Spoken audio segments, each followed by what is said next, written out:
So to begin, you'll log on to the Plickers website. If you don't already have an account, you can sign up for one. Just enter your basic information, or if you have a Google account, you can also sign in with that. So I'll go ahead and sign in with my information to show you what the home page for Plickers will look like.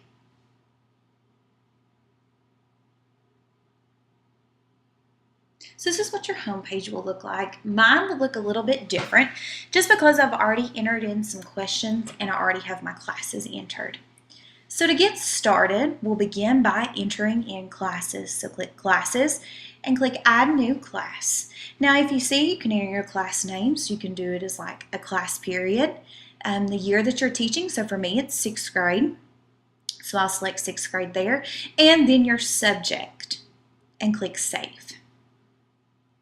So now you have your new class. What's really interesting about Plickers is you have the opportunity to add your roster, so you can just copy and paste that over and it'll already be in alphabetical order for you. Or you can type in student names individually. So when you type in your student names and hit enter, it'll go ahead and assign them a Plicker card. So let's talk a little bit more about what the Plicker cards are. What you're viewing now is an example of a Plicker card. Now, as I mentioned, when you're setting up your classes and you enter students' names, each will be assigned their own Plicker card number. If you look around the four corners, you'll be able to locate that number. So this is Plicker card 1. What makes Plickers so unique is that each individual card has its own QR code. So when students hold this up to respond, none of the cards look identical. Around the four corners, you will see A, B, C, and D. So when students respond to the question posted, they will flip the card over to the letter they want to respond. So for instance, if they would like to respond A would have to be located at the top of the Plicker. To print your Plicker cards, all you have to do is go back to your home page and select Cards. Once you're there, it gives you a couple different options of cards you can print for free. So there is an option for larger font if you are teaching younger students. Now you can purchase these cards on Amazon already laminated, or you can print your own free set. So if you decide to print your own free set, all you have to do is select Standard Plicker Card Set. It gives you 2 Plicker cards per page and you can print a set of 40. What I would recommend doing is printing these on cardstock. Now it's time to begin entering questions. So you can either select New Question or start by selecting New Folder. You can name your folder, whatever it goes along with the questions. Now, in order to start, you can select your folder, click New Question, and begin entering your question. So I'm just going to enter in a quick sample question.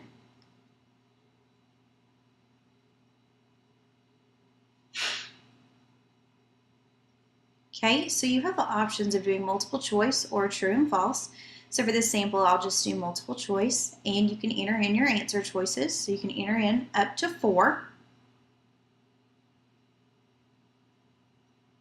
Go ahead and enter my second answer choice. After you've entered in your answer choices, you can select which one is correct. You have the option to click Save and Create New to do your next question, or you can just save the question. Once you have your questions in, you can add these questions to your specific classes. So you just click the Add button and select the class you want to add it to.